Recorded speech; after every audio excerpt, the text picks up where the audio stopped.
두바이 하늘에 미사일 137발이 쏟아졌습니다. 세계 최대 공항이 멈췄고 도시 전체가 숨을 죽였습니다. 모두가 미국이나 이스라엘을 예상했지만 하늘을 지킨 건 대한민국의 천공투였습니다. 요격률 92%. 실전 경험 없는 장난감이라 비웃던 서방 전문가들은 똑똑히 목격했습니다. 그들이 비웃던 무기가 어떻게 적의 미사일을 공중에서 산산조각 내는지를요. 그 미사일 우리도 사겠소. 다음 날 아침 전 세계 국방부에는 불이 났습니다. 기술 구걸하던 변방의 나라가 어떻게 단 하룻밤 만에 세계 무기 시장의 판도를 뒤집었을까요? 62년 만에 완성된 압도적 역전극, 지금 시작합니다. 잠깐 지금 이 이야기를 어디에서 듣고 계신지 댓글로 알려주세요. 본 영상을 시청하신 후 이야기가 감동적이었다면 구독과 좋아요도 부탁드립니다. 그럼 바로 시작할게요. 하늘에서 불덩이가 쏟아졌습니다. 하나가 아니었어요. 수십 개의 불빛이 동시에 두바이 상공을 갈랐죠. 지면이 울렸습니다. 발바닥으로 진동이 올라왔어요. 공항 면세점 진열대 위 유리병들이 쨍그랑 소리를 내며 쓰러졌고 천장 조명이 깜빡이다 꺼졌습니다. 전쟁은 언제나 이렇게 예고 없이 옵니다. 안녕하세요. 저는 제임스 화이트필드입니다. 영국 버밍엄 출신이고 왕립공군 RAF에서 22년을 복무했어요. 전투기 조종사로 시작해서 나중엔 방공작전 참모로 일했습니다. 전역 후엔 런던에 본사를 둔 방산 컨설팅 펌에서 각국 정부와 방위산업체를 대상으로 무기체계 도입과 전략을 자문하고 있어요. 중동은 제 주요 활동 무대 중 하나입니다. 1년에 서너 번은 꼭 이 지역을 찾거든요. 2026년 2월 28일 밤이었어요. 저는 두바이 국제공항 터미널 1 환승 라운지에 있었습니다. 사우디아라비아 리야드 출장을 마치고 런던으로 돌아가는 길이었어요. 탑승까지 1시간쯤 남아 있었고 옆자리엔 칼리드 알 파이살이 앉아 있었습니다. 사우디 국방부에서 일하는 사람이었어요. 10년 넘게 알고 지낸 사이였죠. 우리는 같은 비행기를 타게 됐고 라운지에서 자연스럽게 합류했습니다. 그날 우리가 나누는 대화는 하나였어요. 트럼프였습니다. 사흘 전 미국과 이스라엘이 이란을 공습했어요. 트럼프 대통령이 직접 승인한 작전이었습니다. 이란 핵시설과 군사기지 여러 곳이 타격을 받았고 이란 최고 지도자는 즉각 보복을 선언했어요. 중동 전체가 숨을 죽이고 있었습니다. 칼리드는 커피잔을 내려놓으며 말했어요. 이란이 가만히 있지 않을 거야. 문제는 어디를 치느냐지. 저도 같은 생각이었습니다. 이란의 보복 타깃으로 거론되는 곳은 여러 곳이었어요. 이스라엘 본토, 주변 미군 기지, 그리고 미국과 가까운 걸프만 국가들. 두바이는 그 목록에서 빠지지 않는 도시였습니다. 그러면서 칼리드가 덧붙였어요. 그나저나 UAE가 작년에 한국 미사일 실전 배치한 거 알아요? 천궁2. 이란이 치고 오면 저게 첫 번째 관문이 될 텐데. 저는 알고 있었습니다. 2022년 계약 당시 보고서에 적어둔 적이 있었거든요. 하지만 솔직히 그때는 각주 한 줄이었어요. 대수롭지 않게 넘겼던 이름이었습니다. 그때 경보음이 울렸습니다. 처음엔 오작동인 줄 알았어요. 두바이 공항은 하루 수십만 명이 오가는 곳이니까요. 하지만 칼리드가 먼저 자리에서 일어섰습니다. 사우디 공군 출신의 몸이 머리보다 먼저 반응한 거였어요. 저도 따라 일어섰습니다. 방송이 터미널 전체에 울려 퍼졌어요. 아랍어로 먼저 나왔고 곧이어 영어가 따라왔습니다. 긴급 상황입니다. 모든 승객은 즉시 대피하십시오. 출발 안내 게시판이 일제히 빨간색으로 바뀌었어요. 에미레이트 항공, 브리티시 에어웨이, 루프트한자. 운항 취소라는 글자가 줄줄이 떴습니다. 게이트 직원들이 마이크를 내려놓고 뛰기 시작했어요. 첫 번째 폭발음이 들렸습니다. 둔탁하고 묵직한 소리였어요. 총성과는 달랐고 포성과도 달랐습니다. 22년 공군 생활 동안 수없이 들었던 바로 그 소리. 미사일이 공중에서 격추될 때 나는 소리였어요. 저는 반사적으로 창가로 걸어갔습니다. 칼리드도 따라왔어요. 두바이의 밤하늘이 전쟁터로 변해 있었습니다. 수평선 위로 불빛이 연속해서 터졌어요. 높은 곳에서, 낮은 곳에서, 여러 방향에서. 터미널 유리창이 떨렸고 면세점 선반 위 향수병들이 쓰러지는 소리가 났습니다. 비상등이 켜지며 터미널 전체가 붉은 빛으로 물들었어요. 사람들이 뛰기 시작했습니다. 캐리어를 버리고 뛰는 사람, 아이를 안고 웅크리는 사람, 바닥에 주저앉아 기도하는 사람. 면세점 재즈 음악이 폭발음과 비명 사이로 여전히 흘러나오고 있었어요. 그 기묘한 조합이 지금도 머릿속에서 지워지지 않습니다. 저는 창가에서 눈을 떼지 않았어요. 감정보다 분석이 먼저였습니다. 폭발이 일어나는 방향을 짚었어요. 북쪽, 서쪽, 시내 방향. 여러 방향에서 동시에 들어오는 공격이었습니다. 그런데 이상한 점이 있었어요. 두바이 시내에서 거대한 불기둥이 솟아오르지 않았습니다. 불빛은 전부 하늘 위에서 터지고 있었어요. 높은 곳에서 잡는 것, 낮은 곳에서 잡는 것, 그리고 정확히 중간 높이에서 규칙적으로 반복되는 폭발. 마치 보이지 않는 그물이 하늘을 겹겹이 덮고 있는 것 같았습니다. 그 순간 칼리드가 방금 했던 말이 귓속에서 다시 울렸어요. 천궁투. 이란이 치고 오면 저게 첫 번째 관문이 될 텐데. 중간 높이에서 터지는 저 규칙적인 폭발들. 사드도 아니고 패트리어트도 아닌 낯선 리듬. 각주 한 줄로 흘려보냈던 그 이름이 지금 이란이 쏜 탄도 미사일을 하늘 한가운데서 잡아내고 있었습니다. 저는 아무 말도 하지 못했어요. 그날 밤 두바이 공항의 모든 항공편이 전면 취소됐습니다. 인근 호텔로 이동한 건 새벽 2시가 넘어서였어요. 셔틀버스 창밖으로 두바이 하늘이 보였습니다. 폭발은 잦아들었지만 연기는 아직 남아 있었어요. 나중에 확인된 숫자는 137발이었습니다. 이란이 그날 밤 두바이를 향해 쏜 탄도 미사일의 수였어요. 그 137발의 한가운데를 지킨 미사일이 한국산이었다는 걸 저는 셔틀버스 안에서 비로소 실감했습니다. 호텔방에 짐을 풀고 나서 잠을 청하려 했지만 소용없었습니다. 눈을 감으면 하늘에서 터지던 폭발들이 다시 떠올랐어요. 높은 곳에서 터지는 것, 낮은 곳에서 터지는 것, 그리고 중간 높이에서 규칙적으로 반복되던 그 리듬. 저는 결국 침대에서 일어나 노트북을 열었습니다. 새벽 3시였어요. 방산 컨설턴트로 20년 가까이 일하면서 저는 수십 가지 방공 시스템을 분석해왔습니다. 미국 것도 러시아 것도 프랑스 것도 봤어요. 그런데 오늘 밤 두바이 하늘에서 제가 목격한 건 단순히 미사일 하나가 일하는 장면이 아니었습니다. 세 개의 시스템이 층을 나눠서 동시에 작동하는 장면이었어요. 그 구조를 머릿속에서 다시 정리하기 시작했습니다. 하늘을 층으로 나눈다는 개념부터 설명드릴게요. 축구팀을 생각해보시면 이해가 쉽습니다. 골키퍼가 있고 수비수가 있고 미드필더가 있죠. 세 포지션이 각자의 구역을 나눠 맡으면서 하나의 팀으로 움직이는 겁니다. 방공망도 마찬가지예요. 하늘을 위아래로 나눠서 각 구역을 담당하는 미사일이 따로 있습니다. 어느 한 구역이 비어 있으면 그곳이 적의 공격로가 되죠. 맨 위를 맡은 건 미국의 사드입니다. 사드는 고도 40km에서 150km 사이를 담당해요. 비행기가 절대 날 수 없는 까마득한 높이입니다. 우주에 가까운 그 높이에서 빠르게 올라오는 탄도 미사일을 잡아내는 거예요. 축구팀으로 치면 골키퍼입니다. 마지막 수비선이죠. 맨 아래를 맡은 건 미국의 패트리어트입니다. 고도 20km 이하를 담당해요. 미사일이 거의 땅에 떨어지기 직전, 마지막 순간에 잡아내는 시스템입니다. 반응 시간이 극도로 짧아야 하는 구역이에요. 축구팀으로 치면 최후방 수비수입니다. 그런데 문제가 있었어요. 사드가 담당하는 40km와 패트리어트가 담당하는 20km 사이. 고도 20km에서 40km 사이에 빈 공간이 존재했습니다.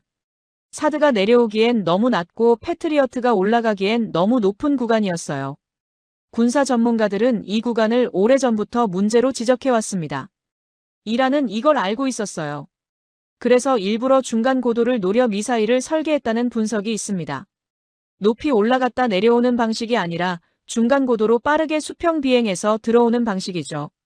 사드는 이 미사일이 보이지만 손이 닿지 않고 패트리어트는 코앞에 와야 겨우 반응할 수 있었어요. 137발이 동시에 쏟아지는 상황에서 패트리어트. 혼자 그 빈 공간까지 감당하면 과부하가 걸릴 수밖에 없었습니다. 바로 그 가운데 층을 메운 게 천궁투였어요. 고도 15km에서 40km 사이. 사드와 패트리어트 사이에 비어있던 그 구간을 정확히 채우는 미사일입니다. 축구팀으로 치면 미드필더예요. 수비수와 골키퍼 사이를 뛰어다니며 중간에서 끊어내는 역할이죠. 그날 밤 제가 공항 창가에서 봤던 중간 높이의 규칙적인 폭발들. 그게 바로 천공투가 일하고 있다는 신호였습니다. 그렇다면 천공투는 어떻게 미사일을 잡는 걸까요? 핵심은 레이더입니다. 천공투 한 포대 옆에는 한화시스템이라는 한국 회사가 만든 다기능 레이더가 한 대 붙어 있어요. 보통 방공 레이더는 역할이 나뉩니다. 적을 찾는 레이더, 적을 추적하는 레이더, 아군인지 적군인지 구별하는 레이더가 따로따로 필요하죠. 세대가 있어야 하는 일을 천공투는 레이더 한 대로 동시에 해냅니다. 찾고 쫓고 구별하는 걸 한꺼번에 하니까 반응 시간이 크게 줄어드는 거예요. 여기서 결정적인 차이가 하나 더 있습니다. 이 레이더는 360도 전 방향을 동시에 봐요. 앞도, 뒤도, 옆도 한꺼번에 감시합니다. 패트리어트 레이더는 한쪽 방향 120도만 볼 수 있었어요. 부채꼴 모양으로 정면만 보는 거죠. 뒤에서 미사일이 날아오면 레이더 장비를 물리적으로 돌려야 했습니다. 전쟁터에서 그 몇 초가 생사를 가를 수 있어요. 여러 방향에서 동시에 공격이 들어오는 상황에서 360도 감시 능력은 결정적인 장점이었습니다.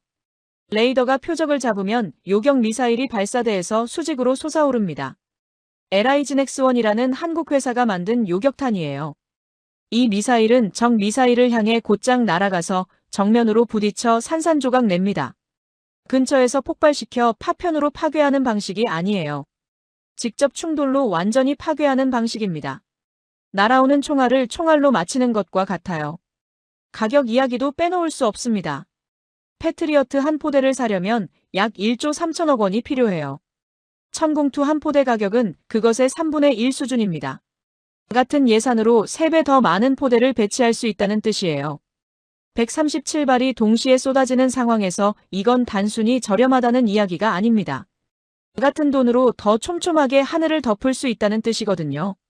저는 노트북 화면을 보며 잠시 멈췄습니다. 20년 가까이 방산 컨설턴트로 일하면서 저는 늘 미국 무기와 유럽 무기 중심으로 생각해왔어요. 한국은 솔직히 말하면 분석 대상 목록에서 후순위였습니다.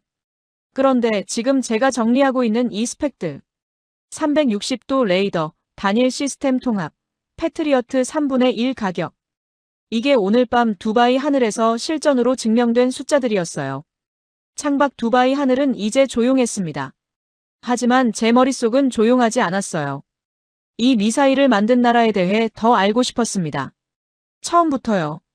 검색창에 입력한 첫 번째 단어는 간단했습니다. 한국 방위산업 역사.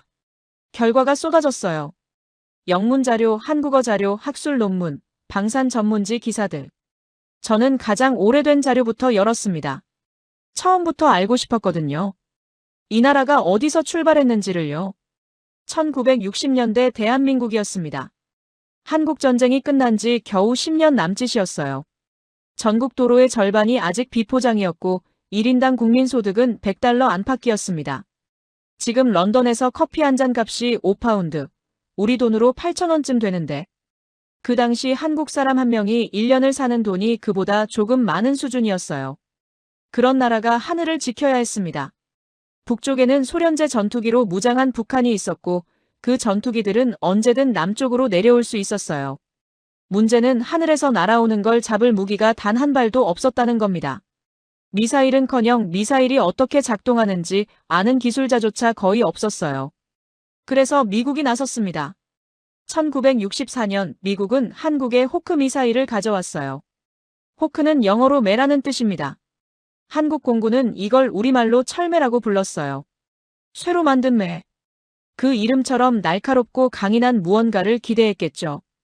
덕분에 대한민국은 처음으로 하늘에 보이지 않는 지붕을 갖게 됐습니다. 그런데 그 지붕은 빌린 것이었어요. 저는 런던에서 일하면서 가끔 고급 주방을 빌려 요리를 합니다. 주방 시설은 훌륭하지만 레시피는 주방 주인이 정해놓은 것만 쓸 수 있어요. 냉장고 안에 뭐가 있는지 열어볼 수는 있지만 거기 있는 재료로 내가 원하는 요리를 만들 수는 없습니다. 정해진 레시피대로만 해야 하죠. 뭔가 문제가 생기면 주방 주인한테 전화해서 물어봐야 해요. 한국이 호크 미사일을 운용하던 방식이 정확히 이랬습니다. 미사일은 한국 땅에 있었지만 그 미사일이 어떻게 생겼는지, 속이 어떻게 돌아가는지는 미국이 정한 매뉴얼대로만 알 수 있었어요. 한국 군인들은 미사일 옆에 서 있었지만 미사일 안을 들여다볼 수 없었습니다. 부품이 고장나면 미국 기술자를 불러야 했어요. 부품이 필요하면 미국에 주문해서 몇 달을 기다려야 했습니다. 전쟁이 터지면 그 몇 달을 기다릴 수 있을까요? 기다릴 수 없었어요. 거기다 조건이 하나 더 있었습니다. 이 미사일로 무엇을 할 수 있고 무엇을 할 수 없는지도 미국이 정했어요. 동맹국이라는 이름 아래 맺어진 관계였지만 실상은 빌린 무기로 빌린 하늘을 지키는 형태였습니다. 하늘은 있었어요. 그런데 그 하늘의 주인은 한국이 아니었죠. 저는 자료를 읽으면서 묘한 감정이 들었습니다. 영국도 비슷한 경험이 있거든요. 2차 세계대전 직후 영국은 미국의 군사 지원 없이는 독자적인 방어가 어려웠어요. 강대국도 한때는 남의 무기에 기댔던 시절이 있었습니다. 그런데 한국의 경우는 그 의존도가 훨씬 깊었어요. 단순히 무기를 빌리는 게 아니라 그 무기를 어떻게 써야 하는지조차 스스로 결정할 수 없었으니까요. 1970년대에 들어서자 변화가 시작됐습니다. 박정희 정부는 자주국방을 선언했어요. 남의 무기로 남의 방식대로 하늘을 지키는 시대를 끝내겠다는 선언이었습니다. 국방과학연구소라는 곳에 특별 지시가 내려졌어요. 우리 무기를 우리 손으로 만들어라. 그 첫 번째 도전이 백곰 사업이었습니다. 이름이 왜 백곰이냐고요? 보안 때문에 일부러 무기와 전혀 관련 없는 이름을 붙인 거예요. 백곰 사업의 목표는 한국에 있던 미국의 나이키 허큘리스 미사일을 우리 손으로 다시 만들어보는 것이었어요. 1974년 개발에 착수했습니다. 그런데 현실은 가혹했어요. 미사일 부품을 만들 공장도 특수 합금도 한국에는 없었습니다. 미국 연구소에서 기초 연수를 받았지만 핵심 기술은 알려주지 않았어요. 여기까지는 보여줄게. 그 다음은 알아서 해. 연구원들은 미사일을 분해해서 도면 없이 실물 치수를 재며 부품을 따라 만들었습니다. 4년이 걸렸어요. 1978년 9월 26일 충남 시험장.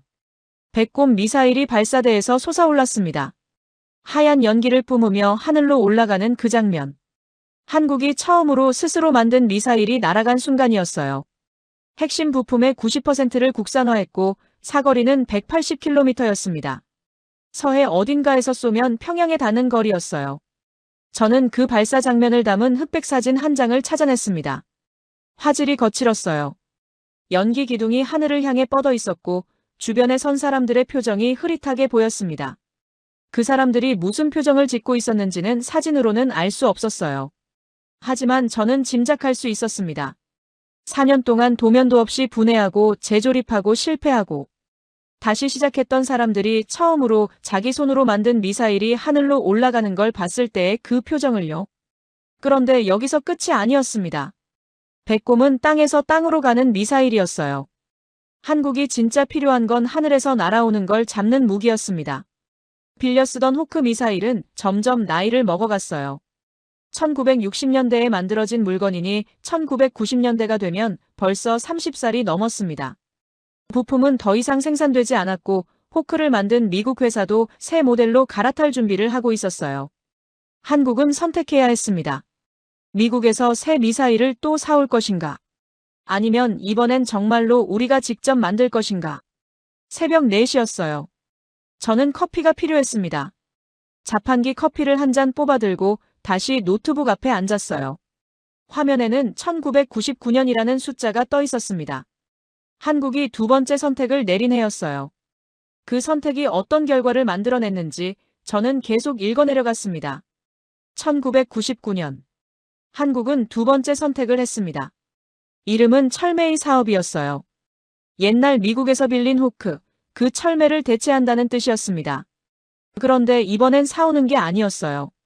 직접 만들겠다는 거였죠. 빌린 악보로 남의 음악을 연주하던 시대를 끝내고 처음부터 우리 악보를 직접 쓰겠다는 선언이었습니다. 투입 예산은 약 8천억 원. 문제는 돈이 아니라 기술이었어요. 1999년 당시 한국은 하늘에서 날아오는 적을 잡는 미사일을 단 한 번도 처음부터 설계해 본 적이 없었습니다. 앞서 말씀드린 백곰 미사일은 미국 미사일을 분해해서 따라 만든 거였어요. 이번은 달랐죠. 날아오는 표적을 스스로 쫓아가서 잡는 미사일이었으니까요. 표적이 방향을 바꾸면 미사일도 방향을 바꿔야 했습니다. 그 판단을 미사일 스스로 해야 했어요. 미사일 안에 두뇌가 있어야 한다는 뜻이었습니다. 그 두뇌를 만드는 기술이 핵심이었는데 한국 혼자서는 막막했어요. 그래서 뜻밖의 나라에 손을 내밀었습니다. 러시아였어요.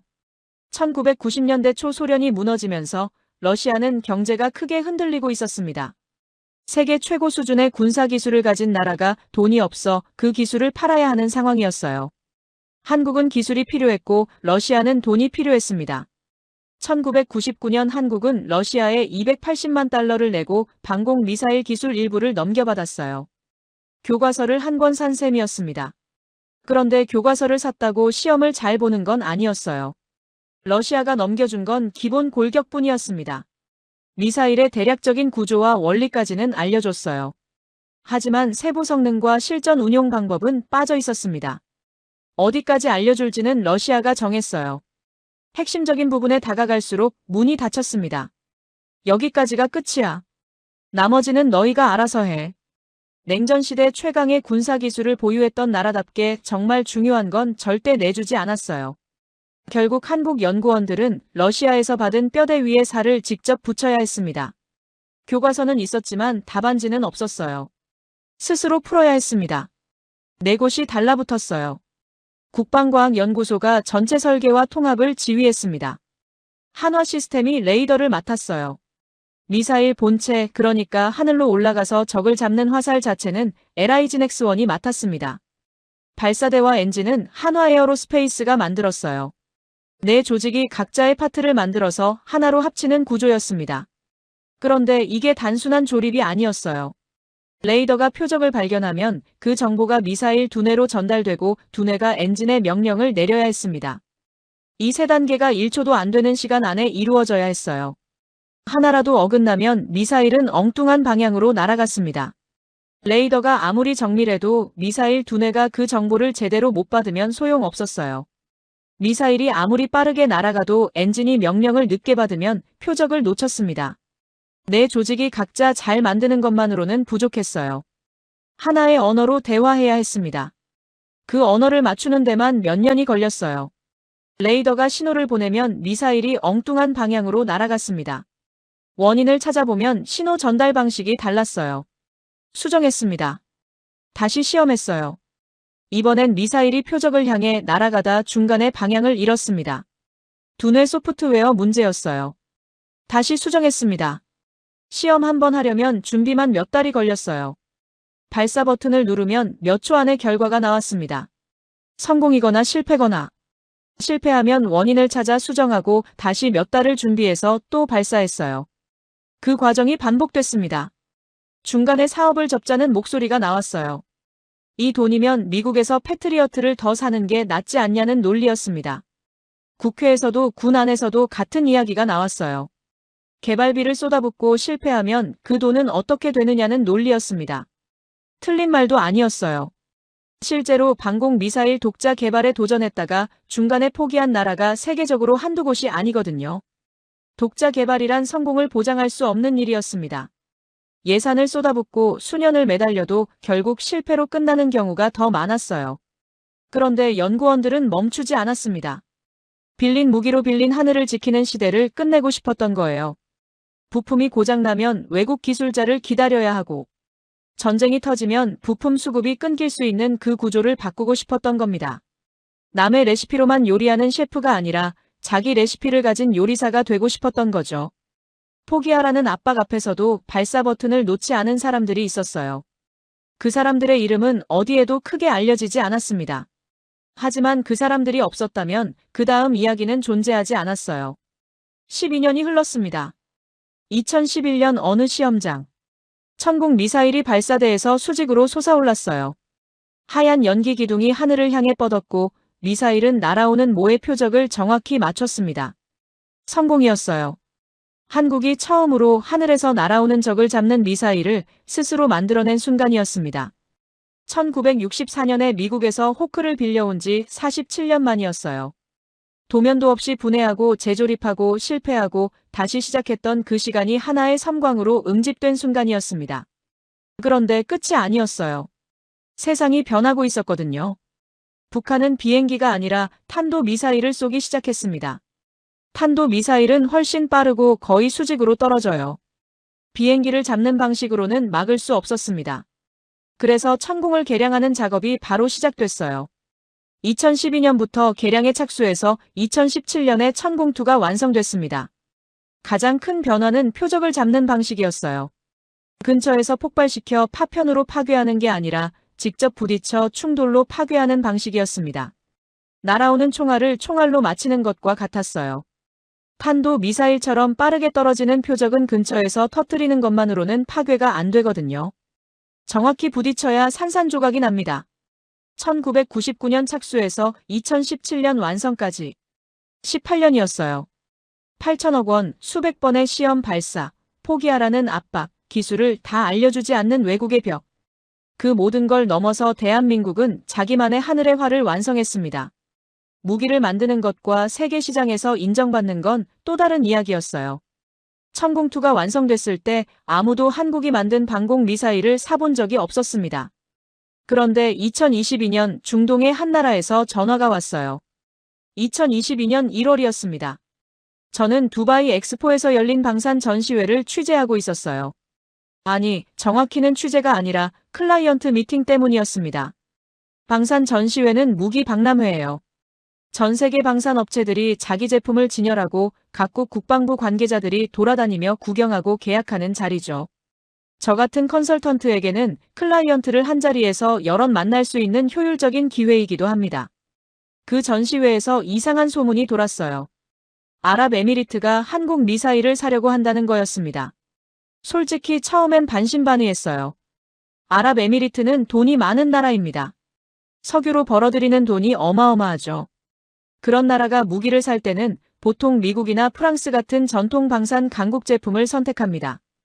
검증된 무기, 검증된 공급국. 그게 상식이었어요. 한국 미사일이라니. 방산 컨설턴트들 사이에서도 고개를 갸웃하는 분위기였습니다. 저도 마찬가지였어요. 그런데 며칠 뒤 발표가 났습니다. 2022년 1월 16일. 35억 달러. 한국 돈으로 약 4조 1천억 원. 천궁2 포대를 아랍에미리트에 수출하는 계약이었어요. 한국 방산 역사상 단일 무기 수출로는 최대 금액이었습니다. 저는 그 숫자를 보고 잠시 멈췄어요. 소문이 사실이었던 거죠. 저는 그 자리에서 한 가지 질문을 붙들었습니다. 왜 하필 한국 미사일이었을까? 아랍에미리트가 살 수 있는 선택지는 많았어요. 미국의 패트리어트, 프랑스의 아스터, 이스라엘의 에로우. 전부 오랜 역사와 검증된 실적을 가진 시스템들이었습니다. 그런데 아랍에미리트는 그중 어느 것도 아닌 한국 미사일을 골랐어요. 이유는 크게 세 가지였습니다. 첫 번째는 가격이었어요. 패트리어트 한 포대를 사려면 약 1조 3천억 원이 필요합니다. 천궁2는 그것의 3분의 1 수준이에요. 아랍에미리트가 아무리 부유한 나라라고 해도 같은 성능이면 저렴한 쪽을 선택하는 게 합리적이죠. 같은 예산으로 3배 더 많은 포대를 배치할 수 있다는 뜻이기도 하고요. 미사일 방어는 숫자 싸움이기도 하거든요. 포대가 많을수록 더 촘촘하게 하늘을 덮을 수 있습니다. 두 번째는 레이더 성능이었어요. 앞서 말씀드렸지만 천궁2의 레이더는 360도 전 방향을 동시에 감시합니다. 패트리어트 레이더는 120도 정면 한 방향만 볼 수 있어요.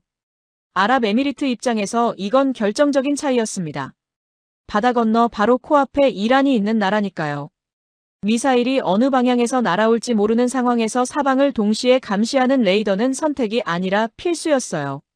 세 번째가 가장 흥미로웠습니다. 공급선 다변화였어요. 아랍에미리트는 오랫동안 미국 무기에 의존해왔습니다.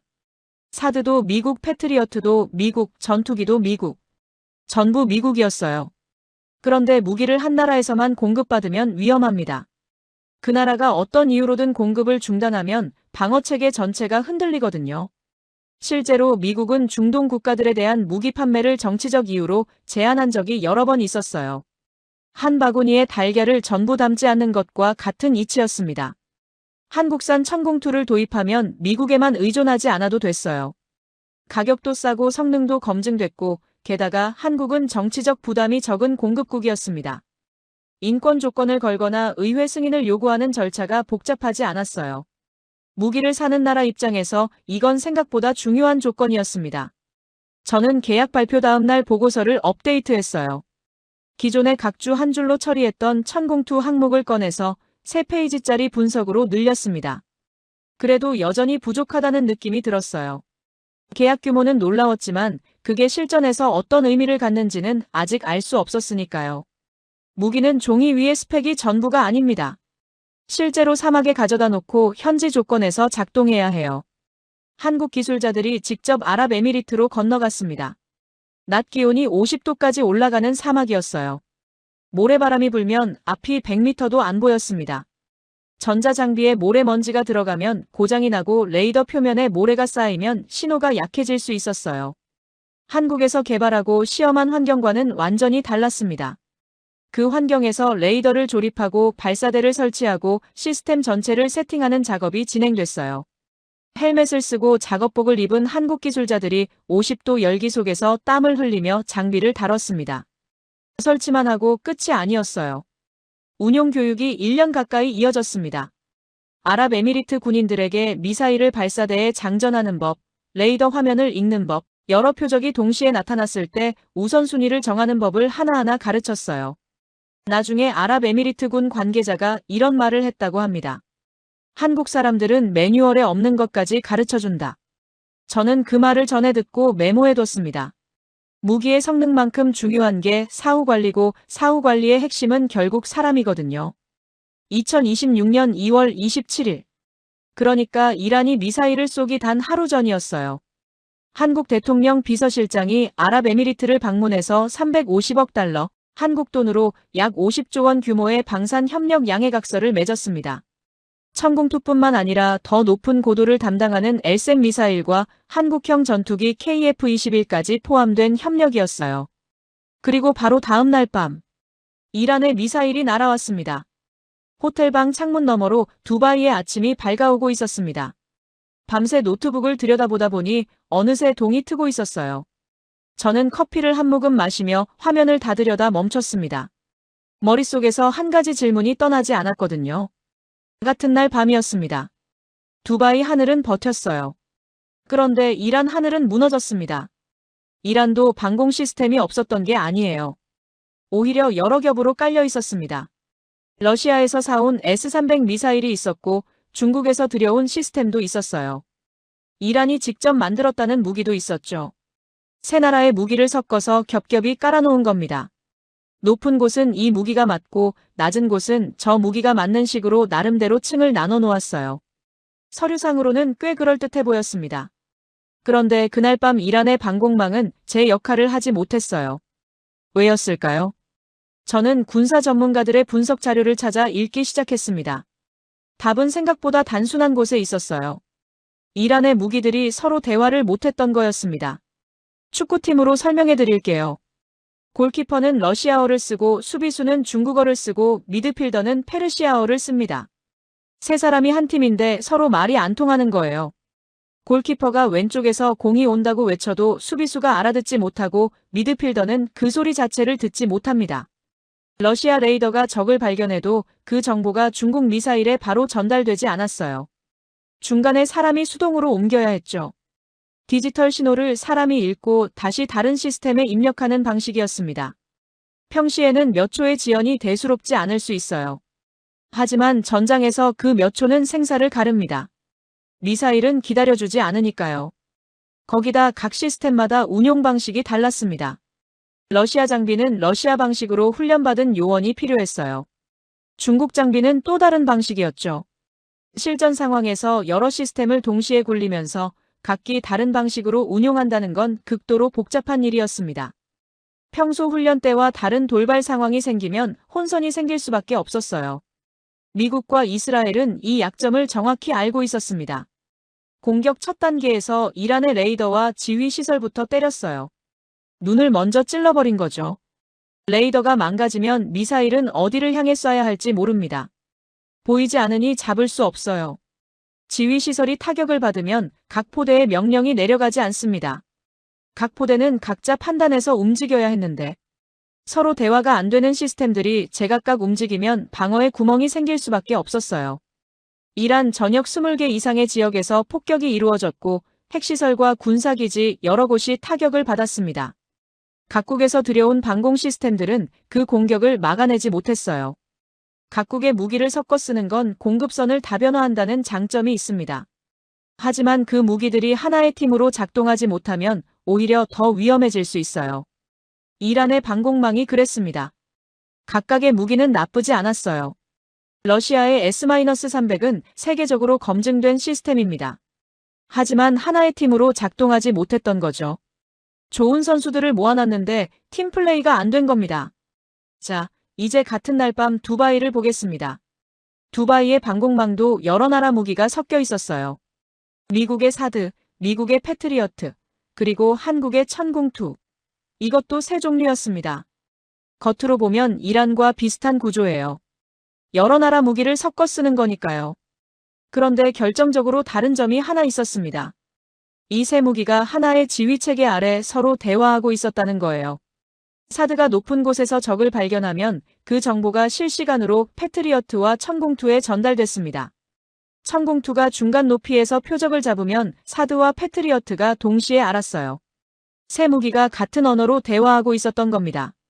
수동으로 정보를 옮기는 사람이 필요 없었어요. 레이더가 표적을 잡는 순간 그 정보가 시스템 전체에 자동으로 퍼졌습니다.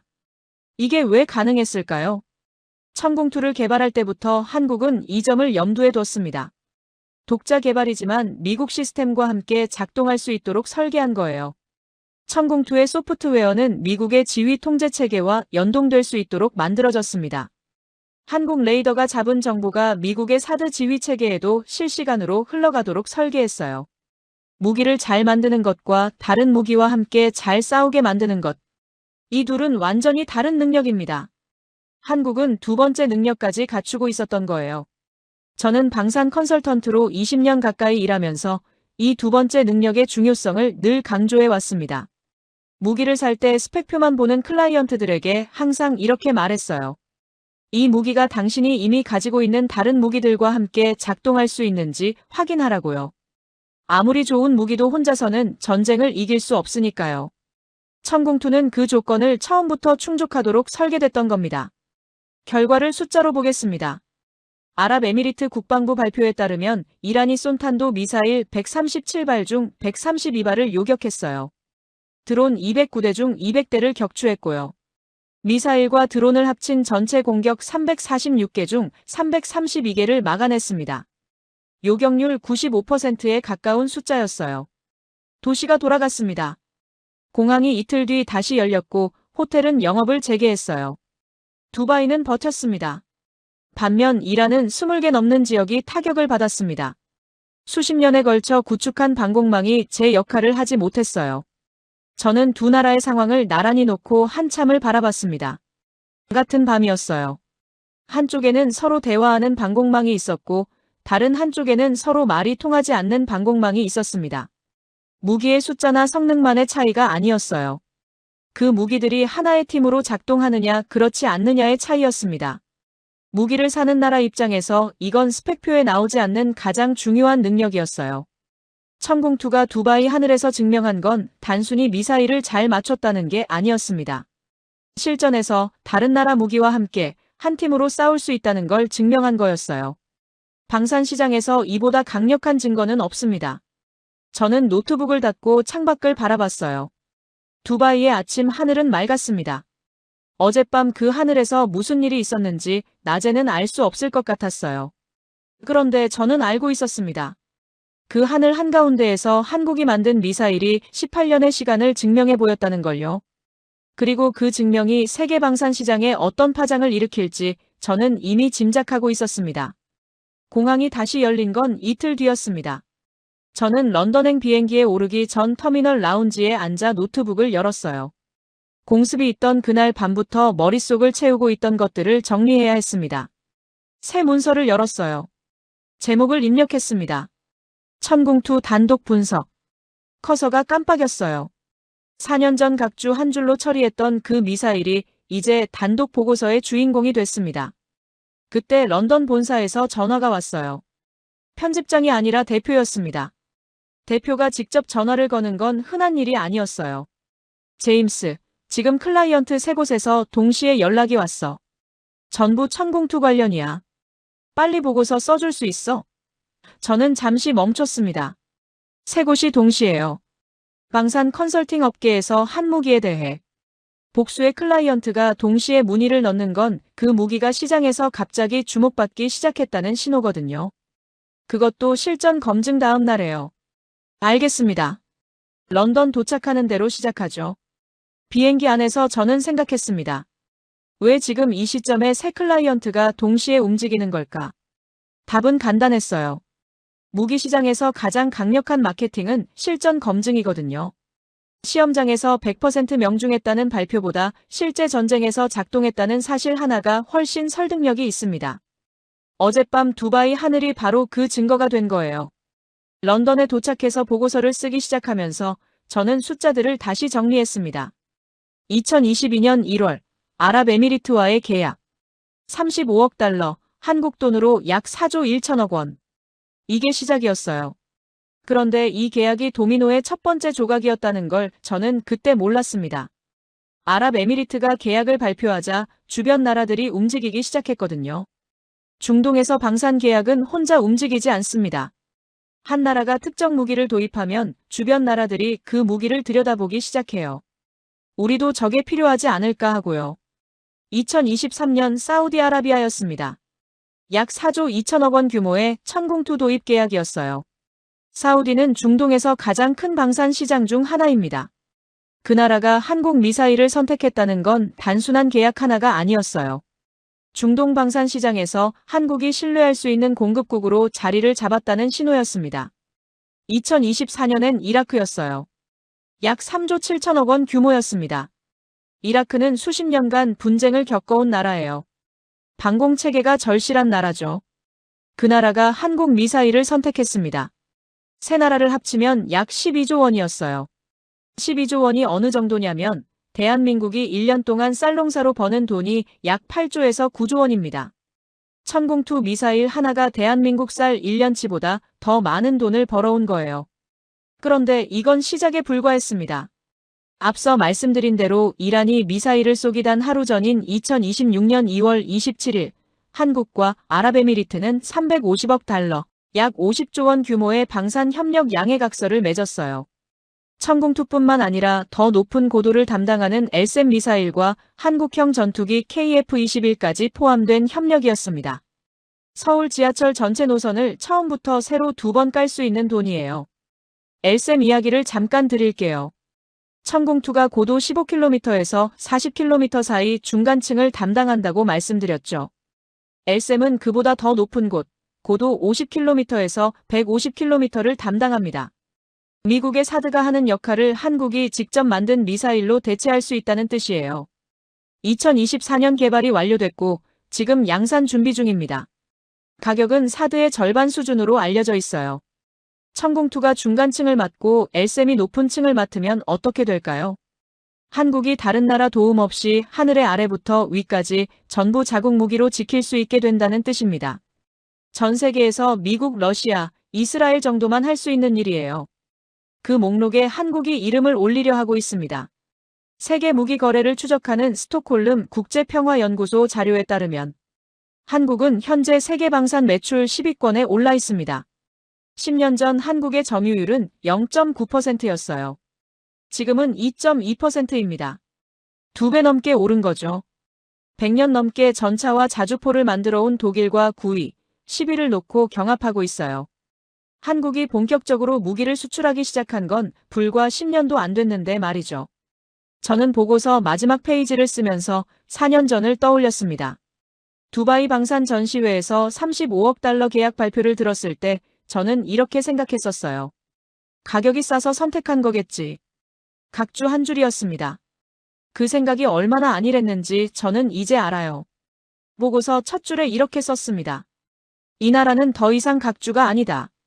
저는 잠시 타이핑을 멈추고 창밖을 바라봤어요. 런던의 하늘은 회색이었습니다. 비가 올 것 같은 흐린 날씨였어요. 그런데 머릿속엔 두바이의 밤하늘이 떠올랐습니다. 수십 개의 불빛이 동시에 터지던 그 하늘. 높은 곳에서, 낮은 곳에서, 그리고 정확히 중간 높이에서 규칙적으로 반복되던 그 폭발들. 62년이었습니다. 1964년 미국에서 빌린 매 한 마리에서 시작해서 2026년 두바이 하늘을 지키기까지 소득 100달러의 나라에서 12조 원어치 미사일을 수출하는 나라가 되기까지 그 시간 속에는 도면도 없이 미사일을 분해하고 재조립하던 연구원들이 있었어요. 50도 사막에서 헬멧 아래로 땀을 흘리며 레이더를 조립하던 기술자들이 있었고요. 포기하라는 압박 앞에서도 발사 버튼을 놓지 않은 사람들이 있었습니다.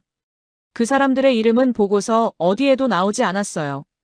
하지만 그날 밤 두바이 하늘 위에서 터진 섬광 하나하나가 그 사람들이 남긴 자리였습니다. 빌린 악보로 남의 음악을 연주하던 나라가 이제 직접 쓴 악보로 세계에서 가장 혹독한 무대에서 연주하고 있었어요. 그것도 실전에서. 저는 보고서를 저장하고 노트북을 닫았습니다. 창밖 런던 하늘에 빗방울이 떨어지기 시작했어요. 그 빗소리를 들으며 생각했습니다. 62년 전 그 나라가 남의 미사일을 빌려 하늘을 지키던 그 순간부터 이미 오늘이 시작되고 있었던 건 아닐까 하고요. 여러분, 오늘의 이야기는 여기까지입니다. 1964년 남의 미사일을 빌려 하늘을 지키던 나라가 62년 만에 남의 하늘까지 지켜주는 나라가 됐습니다. 그 긴 시간을 묵묵히 버텨온 사람들이 있었기에 가능한 일이었죠. 오늘 이야기가 마음에 남으셨다면 대한민국 파이팅이라고 댓글 하나만 남겨주세요. 구독과 좋아요로 응원해주시면 더 감동적인 이야기로 찾아뵙겠습니다. 오늘도 여러분 모두 따뜻하고 건강한 하루 보내시길 바랍니다. 긴 영상 끝까지 시청해주셔서 감사합니다.